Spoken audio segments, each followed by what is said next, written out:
Hello, hi everyone. I hope you all are well at your home and may divine bless you all. My dear friends, my dear masters, welcome you all into week group of healing and thank you so much मेरी video को सुनने के लिए या देखने के लिए dear friends, अगर आप नए हैं तो please do like share subscribe my channel, क्योंकि यहाँ पे मैं सिर्फ आपको ऑथेंटिक इन्फॉर्मेशन ही देती हूँ अबाउट स्पिरिचुअलिटी। जो मेरे खुद के पर्सनल एक्सपीरियंस हैं, सिर्फ वही इन्फॉर्मेशन यहाँ पे दी जाती है, nothing else, right. So my dear friends, मेरा आज का जो टॉपिक है ना, वो मोस्ट डिमांडिंग टॉपिक है और बहुत इम्पॉर्टेंट भी है, आपकी डेली लाइफ के पर्पस से भी और स्पिरिचुअल लाइफ के पर्पस से भी, दोनों ही पर्पस। यहाँ पे सिर्फ मैं स्पिरिचुअलिटी की ही बात नहीं कर रही हूँ, यहाँ पे मैं आज अपने डेली लाइफ में भी उस चीज़ को कैसे डील करें हम उसकी भी बात करेंगे। और सबसे बड़ी जो प्रॉब्लम हमारी लाइफ में रहती है ना, वो रहती है हमारे इमोशंस की हर्डल। इमोशन हर टाइम हमें मतलब अपने आप में जकड़ के रखते हैं। हर समय हम किसी ना किसी इमोशन की गिरफ्त में होते हैं मास्टर। इस वीडियो में आज हम बात करेंगे इमोशन के इन प्रॉब्लम से हम कैसे पार पा सकते हैं। कुछ टेक्निक्स हैं, कुछ टूल्स हैं जो इससे बहुत मदद मिलेगी आपको इमोशनली पार जाने में, जब आप इसको प्रैक्टिस करेंगे तो, राइट। देखिए मास्टर, यहाँ पे इन्फॉर्मेशन सिर्फ आपको दी जा सकती है, प्रैक्टिस आपको खुद करनी है। कुछ लोग ऐसे हैं जो प्रैक्टिस तो मतलब इमोशनल प्रॉब्लम से पार तो जाना चाहते हैं, लेकिन मेहनत नहीं करना चाहते। तो स्पिरिचुअलिटी ऐसे लोगों के लिए नहीं है मास्टर। स्पिरिचुअलिटी अपने आप में बहुत सेल्फ डिसिप्लिन है, बहुत बड़ी मेहनत है ये, राइट। ये एक तपस्या है। तपस्या आसान नहीं होती, चाहे कोई भी हो। आप ऐसा ना समझिएगा कि मेडिटेटर आंखें बंद करके बैठ जाते हैं और कुछ नहीं करते, नहीं।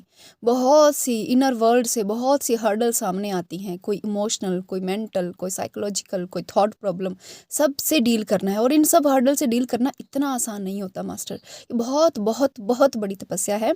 हाँ, आप कुछ टूल्स एंड टेक्निक्स का यूज़ करके धीरे धीरे धीरे धीरे इन चीज़ों से पा सकते हैं, इन चीज़ों से पार जा सकते हैं। बस कमिटमेंट अपने आप से चाहिए कि मैं अपने ऊपर काम करने के लिए रेडी हूँ। मैं अपने ऊपर हर चीज़, चाहे कुछ भी मेहनत करनी पड़े, अपने लिए दिन में कम से कम 2 घंटे देने के लिए तैयार हूँ। 24 आवर्स हम लोग काम करते हैं मास्टर, उसमें हम 8 घंटे सोने का रख लें तो बाकी टाइम हम काम करते हैं। और कभी आपने सोचा है, काम हम हमेशा दूसरों के लिए करते हैं, कभी फैमिली के लिए, कभी रिलेशंस के लिए, कभी ऑफिस के लिए, हर एक किसी के लिए। इसको खुश कर दें, उसको खुश कर दें। अगर वाइफ है तो हस्बैंड के लिए, बच्चों के लिए, इन लॉज के लिए, और अगर हस्बैंड है तो अपनी वाइफ के लिए काम कर रहा है, अर्निंग कर रहा है, फैमिली को चला रहे हैं, बच्चों की केयर कर रहे हैं, राइट। तो मीन्स हम हर टाइम काम कर रहे हैं, लेकिन किसी दूसरे के लिए मास्टर। तो स्पिरिचुअलिटी क्या है? अपने आप को टाइम देना, अपने लिए काम करना, ये है एक्चुअली में स्पिरिचुअलिटी का मीन्स। कि हम 24 आवर्स जो है वो, कुछ लोग तो सपने में भी काम कर रहे हैं, है ना, सपने भी किसी दूसरे की देख रहे हैं, है ना। तो मतलब स्पिरिचुअलिटी क्या है? टर्निंग टुवर्ड योरसेल्फ, अपने आप की तरफ मुड़ना, अपने अंदर झांक के देखना, मेरे अंदर क्या है। हम दूसरों को जज करते हैं, मेरे अंदर क्या है, यही स्पिरिचुअलिटी है मास्टर। और अपनी तरफ मुड़ना आसान नहीं होता। अगर आप अपने साथ कमिटमेंट करें कि 24 आवर्स में से 2 आवर्स मैं सिर्फ अपने आप के लिए दूंगी या दूंगा, बाकी टाइम मेरा बाकी लोगों के लिए है, इट्स ओके, मुझे रिस्पॉन्सिबिलिटी निभानी है, लेकिन 2 घंटे डेली मुझे अपने आप को देने ही हैं, चाहे कुछ भी हो जाए। तो आप बहुत बहुत बहुत जल्दी ग्रो कर सकते हैं मास्टर, है ना। तो चलिए यहाँ पे मेन मुद्दे पे आते हैं। वो है हमारी इमोशनल प्रॉब्लम से हम कैसे दूर जा सकते हैं। तो मास्टर, पहले आप समझिए कि इमोशन जब क्रिएट कैसे होते हैं। इमोशंस कुछ नहीं है, एक तरह का थॉट ही है, राइट। इमोशंस और डिज़ायर्स, इच्छाएं हमारी थॉट ही होती हैं और कुछ नहीं होता, लेकिन वो रिपीटेटिव वे में होती हैं, राइट। तो एक एग्जाम्पल से समझते हैं कि हमारे अंदर इमोशन कैसे आता है। देखिए, मान लीजिए आप बैठे हैं कहीं शांत जगह पे, और आपका कोई बहुत बड़ा कोई ऐसा इंसान है जिसने आपके साथ बहुत बुरा किया है। आप अपने घर में बैठे हैं और बुरा उसने, मान लो आज से 4 5 10 साल पहले कुछ बुरा किया था, या आपके साथ कोई बुरी घटना हुई थी। आप आराम से बैठे थे बाहर, शानदार जगह पे बैठे हैं, चाय पी रहे हैं। अचानक आपके मन में क्या आया? थॉट आया उस पर्सन के बारे में, राइट। अचानक से वो घटना आपके सामने, या वो पर्सन का आपके मन में क्या आया? थॉट आया। याद रखिए, फर्स्ट प्रोसेस क्या होगी, फर्स्ट स्टेप क्या है इमोशन का? थॉट आना, ठीक है। अब जैसे थॉट आया, आपके अंदर क्या हुई मास्टर? फीलिंग्स पैदा हुई। फीलिंग्स कैसी होगी, हेट्रेड की भी हो सकती है, गुस्से की भी हो सकती है, जेलस की भी हो सकती है, कैसी भी है। थॉट आया एंड सेकंड स्टेप क्या हुआ, आपने उस थॉट को क्या किया, हवा दे दी। मतलब थॉट आया था, आपको ड्रॉप करना था। मुझे थॉट आया कि फलाने बंदे ने मेरे साथ चीट किया था। अब ये थॉट अगर मैं यहीं पे रोक देती अपने माइंड को, लेकिन क्या हुआ, मैंने ऐसे नहीं किया। सपोज करो क्या किया, फलाने बंदे ने मेरे साथ चीट किया था, मुझे इतना दुख हुआ था, फिर उसने ये किया, फिर हम वो पूरी घटना को रिकॉल करने लग पड़ते, मतलब एक के बाद एक के बाद एक को थॉट। अब उससे क्या हुआ मास्टर, हमारे अंदर इमोशन आ गया, हेट्रेड का, जेलस का, जो भी इमोशन आया, और हमने क्या किया, एक्शन ले लिया। एक्शन क्या लिया, गुस्से में पिल्लो नीचे पटक दिया, है ना, या अपने हाथ पे हाथ मार लिया, या अपनी हथेलियों को भींच लिया, कुछ भी कर लिया। हमने क्या किया, एक्शन किया। तो ये जो प्रोसेस होता है, ये 3 स्टेप में होता है। थॉट आता है, इमोशन क्रिएट होते हैं, जनरेट होते हैं, एंड देन एक्शन होता है, राइट। सेम वे में आपको किसी पर्सन ने कुछ कहा, तो आपके मन में थॉट आया, इसने मुझे ऐसे कैसे कहा, आपके अंदर गुस्से का भाव आया और आपने एक्शन ले लिया, जड़ के थप्पड़ मार दिया, राइट। तो ये है हमारी पूरी इमोशंस की प्रोसेस। अब इससे डील कैसे करना है, मैं इस प्रोसेस को कहती हूँ emotional hygiene, emotional cleansing, right. Cleansing मतलब अपने इमोशंस को हम डील कैसे करें, प्रोसेस हमें समझ आ गया। तो मास्टर जो पहला स्टेप है इमोशंस को रोकने का, वो है माइंडफुली, जब पहला थॉट कोई आया था उसको वहीं पे स्टॉप करो। अगेन वही बात है, माइंडफुलनेस जो है ना, वो हर एक जगह पे काम आती है, हर जगह काम आती है ना। माइंडफुली अपने माइंड पे, अपने विचारों पे ध्यान दो कि मैं हर समय क्या सोच रहा हूँ या क्या सोच रही हूँ। लेकिन ये इतना आसान तो नहीं है, खैर, है ना, इतना आसान तो नहीं है। लेकिन अगर आप माइंडफुली, अगर आप मेडिटेटर हैं, गुड मेडिटेटर हैं, और फिर भी आप इमोशन से डील कर रहे हैं, तो आपको माइंडफुली होने में कुछ ज़्यादा टाइम नहीं लगेगा। अपने इमोशन, जैसे ही आपके मन में एक विचार भी आया किसी व्यक्ति के, तुरंत विचार को रोकिए, तुरंत विचार, क्योंकि हमारा माइंड लगातार सोचने का ही काम करता है मास्टर, बहुत विचार आते हैं इसमें। तो फर्स्ट तो ये है कि विचार को रोकिए, अगर रोक सकते हैं तो, राइट। अगर आपने विचार नहीं रोके, ठीक है, कोई बात नहीं, आपको पता नहीं चला, आपके अंदर फीलिंग आ गई, फीलिंग को आइडेंटिफाई कीजिए, मैं कैसा, पहले तो विचारों को आइडेंटिफाई कीजिए, नहीं कर पा रहे हैं क्योंकि विचार बहुत सब्टल हैं, तो फीलिंग्स को आइडेंटिफाई कीजिए। मेरे अंदर ये गुस्से वाली भावना क्यों आ गई, अरे मैं जेलस क्यों फील कर रही हूँ, ये मैं हेट्रेड क्यों आ रहा है मेरे मन में, क्यों आ रहा है। तो जब आप क्यों सोचेंगे तो आपको पता चलेगा, अच्छा मैं इस पर्सन का सोच रहा था इसलिए मेरे मन में हेट्रेड आ रहा है, उस पर्सन ने मेरे साथ ऐसा किया था, राइट। तो अब क्या करना है मास्टर, अब अपनी श्वासों पे ध्यान, जैसे आपने इमोशंस को आइडेंटिफाई कर लिया, एक्शन नहीं लेना, क्योंकि हमारे इमोशन हमें एक्शन लेने पे मजबूर करते हैं, एक्शन नहीं लेना आपने, अपनी श्वासों पे ध्यान देते रहिए। इमोशन चल रहा है आपके अंदर, गुस्सा आ रहा है आपको, बट आपका ध्यान आपकी श्वासों पे होना चाहिए।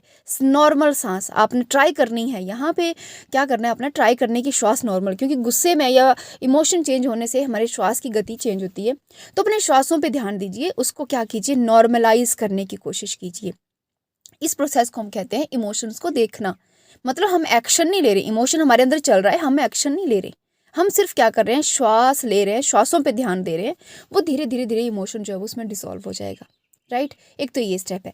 थर्ड स्टेप क्या है मास्टर, कि अगर आपको कोई इमोशन आया है, गुस्सा आया है, कोई बात नहीं, आप आंखें बंद कीजिए, ध्यान में बैठ जाइए, और जो भी इमोशन आया, जैसे मान लो आपको गुस्सा आया, क्रोध आया, है ना, क्रोध आया आपको किसी पर्सन पे, अब फील कीजिए, पूरा फील कीजिए, आंखें बंद हैं आपकी, पूरा फील कीजिए क्रोध मेरी बॉडी में कौन से बॉडी पार्ट में है, कहाँ पे है ना।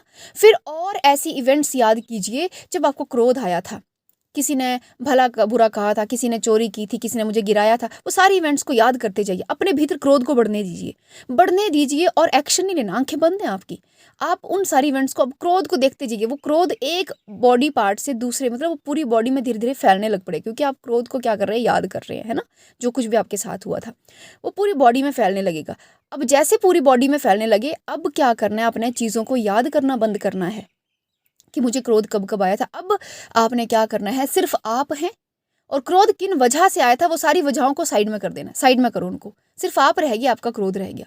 उसको, उस स्टेट को कुछ 3 से 5 मिनट तक महसूस कीजिए, अब देखेंगे धीरे धीरे धीरे धीरे वो इमोशन डिसॉल्व हो गया।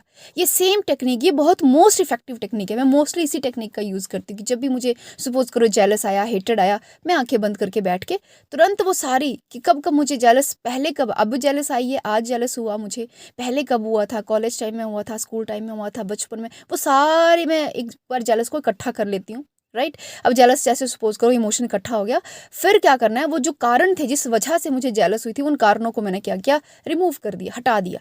अब सिर्फ मैं हूँ, मेरी जेलस है, दो ही लोग हैं, दो ही चीज़ें, एक मेरा इमोशन, एक मैं हूँ। इमोशन के कारण को मैंने हटा दिया।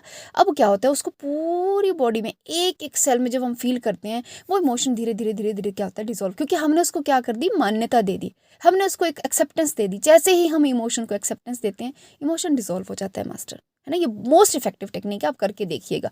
बस ध्यान ये रखना है कि जब पूरा इमोशन फुली बॉडी में आ जाए, तो जो सोर्स है, जिस वजह से आपको वो इमोशन आए थे, उन सबको रिमूव कीजिए। चाहे वो आपके कितने बड़े दुश्मन क्यों ना हो, कितना भी बड़ा बुरा क्यों ना क्यों, उन पर्सन को वहाँ से हटा देना है। सिर्फ आप रहने चाहिए, आपका इमोशन रहना चाहिए, राइट। तो ये एक मेथड है इमोशन को क्या करने का, हम कहते हैं ट्रांसम्यूट करने का, या उसको उससे पार जाने का। क्योंकि जब एक बार आप वो इमोशन फील करेंगे ना, उस चीज़ से रिलेटेड फिर वो इमोशन दोबारा आपको तंग नहीं करेगा। एक बार आपने एक्सेप्टेंस दे दी ना जेलस के लिए, वो जेलस आपको फिर से परेशान नहीं करेगी। एक बार आपने एक्सेप्टेंस दे दी ना हेट्रेड के लिए, वो हेट्रेड आपको फिर से परेशान नहीं करेगी मास्टर। इनको कहते हैं इमोशन को ट्रांसम्यूट करना, या अपने इमोशन को ट्रांसम्यूट कर दिया, राइट। एंड लास्ट मेथड ये उन लोगों के लिए है जिनको ना तो माइंडफुली वो क्या कर रहे हैं, ऑब्जर्व कर पा रहे हैं, ना वो अपने इमोशंस को देख पा रहे हैं, इनके श्वासों पे ध्यान लगा के उसको न्यूट्रलाइज कर पा रहे हैं, ना ही वो मेडिटेशन में बैठ के उनको क्या कर रहे हैं, पूरी बॉडी में फील कर पा रहे हैं, एक्सेप्टेंस दे पा रहे हैं। तो वो लोग क्या करें, वो लोगों के लिए सबसे बेस्ट मेथड है मास्टर, पेपर लीजिए, पेन लीजिए, लिख डालिए। ये इतना इफेक्टिव मेथड है। ये भी अगर मैं बात कहूँ इफेक्टिवनेस की, सारे ही मेथड बहुत इफेक्टिव हैं, राइट। ये लेवल के हिसाब से आप इनिशियल स्टेज में हैं इमोशंस की, तो डेफिनेटली ये फर्स्ट 3 जो है वो आपके लिए थोड़ी टफ होगी। जो फर्स्ट वाला आपको बताया था, ये बहुत हाई लेवल के जो योगी होते हैं वो उसको कर पाते हैं, क्योंकि वो थॉट को वहीं पे ड्रॉप कर देते हैं, राइट। लेकिन आप इनिशियल स्टेज में हैं, तो मास्टर आप एक अच्छी सी नोटबुक ले लीजिए, पर ध्यान रखिए अपने लिए बिल्कुल ऑनेस्ट होना है। ये नहीं कि दूसरे को दोष देना। जो भी अभी स्टार्टिंग में तो आपको पता नहीं चलेगा, जो भी इवेंट आपके साथ हुई, आप लिखना स्टार्ट कीजिए। जैसे लेटर लिखते हैं ना भगवान को, डियर गॉड, मैं आज यहाँ बैठी थी, उसने मुझे ऐसे कहा और मुझे इतना गुस्सा आया, है ना, और मुझे ये फील हुआ। वो फीलिंग्स आप लिखते जाएंगे धीरे धीरे करके, फिर आपके मन से आप देखेंगे मास्टर, जब हम लिखना स्टार्ट करते हैं एक्चुअली, तो क्या होता है, हमारा ध्यान सिर्फ लिखने में चला जाता है, हमारा ध्यान प्रेजेंट मोमेंट में आ जाता है। देखिए, जब भी हम लिखते हैं तो हमारा ध्यान और कहीं नहीं होता, राइट। हमारा ध्यान कहाँ है, जो हमारे दिमाग में जो चल रहा है, जो हम फील कर रहे हैं, वही हम लिख रहे हैं। मतलब हम कहाँ पे हैं, प्रेजेंट मोमेंट में। जब हम प्रेजेंट मोमेंट में होते हैं तो हम अपने आप से जुड़ पाते हैं। जैसे ही हम अपने आप से जुड़ते हैं मास्टर, हम अपने बारे में बहुत ज़्यादा जान पाते हैं। अब हैरान हो जाएंगे जब आप लिखना स्टार्ट करेंगे, एक एक चीज़ लिखिए। हो सकता है स्टार्टिंग के 10-15 दिन आपको पता ना चले कि आपका दिमाग आपको रिप्लाई ना करे, लेकिन 10-15 दिन की प्रैक्टिस के बाद आप देखेंगे आपका ब्रेन, आपका माइंड आपको कुछ ऐसी भी बातें बता रहा है अपने बारे में जो आप सोच नहीं सकते कि मैं ऐसी भी हो सकती हूँ। यस, ट्रस्ट कीजिए, यकीन कीजिए, ये प्रोसेस इतनी इफेक्टिव है।